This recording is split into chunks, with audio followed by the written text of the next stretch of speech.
দাঁড়া। একটা কাজ কর, তুই এই জায়গাতে দাঁড়া, আর তুই দাঁড়ায় না।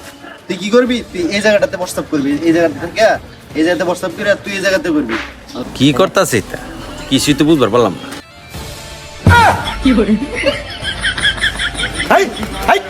তো শৈল হইতাছে মুখ। হ্যাঁ রে বেড়া কি করতেছ শৈল হইতেছে বেড়া। প্রস্তাব যে শৈল্য যাইতেছে এটাই তো কইতাছ না। এই যে প্রস্তাবটা যে শৈল্য গেছে এটা কিন্তু তুই ইচ্ছা করলে বাড়ি থেকে ধুয়ে লেতে পারবি। আর এই যে যুদ্ধের যে ইয়েটা লে নাচতাছ, এটা যদি একটা বারুদ, যদি একটা বোম যদি তোর উপরে আয়া করে, তোর এই ধুয়ে দিবি। এলে কইতেছি তোরা মূর্খ বাঙালি আছো কিছু। পাশের দেশ যদি ভারতের মধ্যে যদি যুদ্ধ হয়, পাকিস্তানের মধ্যে যুদ্ধ হয়, দুইটা দেশের মাঝখানে কি বাংলাদেশ পড়ে। তো এই দুইটা দেশের মধ্যে যুদ্ধ বাংলাদেশের মধ্যে এফেক্ট কি আইবো না কি আইবো না, এই লেগে এই জিনিসটা দেখাইলাম। দেখ এই যে জিনিসটা দেখ, এটা তোর ভারত, এটা হলো পাকিস্তান। এমন কি এই দুইটার মধ্যে পিছনে প্রস্তাব করছে কি, এই প্রস্তাবটা এটার মধ্যে আসছে কি না আসছে না দেখ। আসলে কি ঘটনা সত্যি রে? আইসি কি আইছে না দেখ। আইছে তো। এই যে মূর্খ বাঙালি তোরা, তোরা যে আবেগ নিয়ে নাচতো, যুদ্ধ যুদ্ধ যুদ্ধ হইলে কি অবস্থা হবে ছোট একটা দেশের, তো এই চিন্তাধারা আছে। এরপরে এই ধরনের চিন্তা নাই বইলেই তোরা নাচতেছ।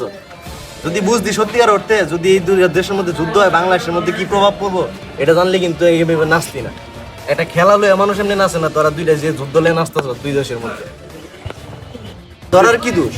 তোর আর কোনো দোষ নাই।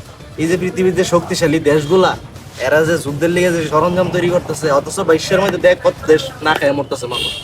এই মানুষের জন্য যে খাবার কিন্তু এটা দিয়ে খাবারের লেগে খরচ করতো, মানুষ খাবারের উপরে বাইসা দিত গা। অথচ মানুষ মারার লেগে ঠিকই অস্ত্র বানাইতেছে, যুদ্ধের সরঞ্জাম বানাইতেছে, মানুষের খাবারের দেওয়ার লেগে কেউ না। এই চিন্তাধারা পাল্টা। কথাটা তো ঠিক শান্তির কথা কর, যাতে পৃথিবীটা শান্তিতে থাকে, পৃথিবী শান্তিতে তুই নিজেও শান্তিতে থাকবি। এই ধরনের চিন্তাধারা পাল্টা।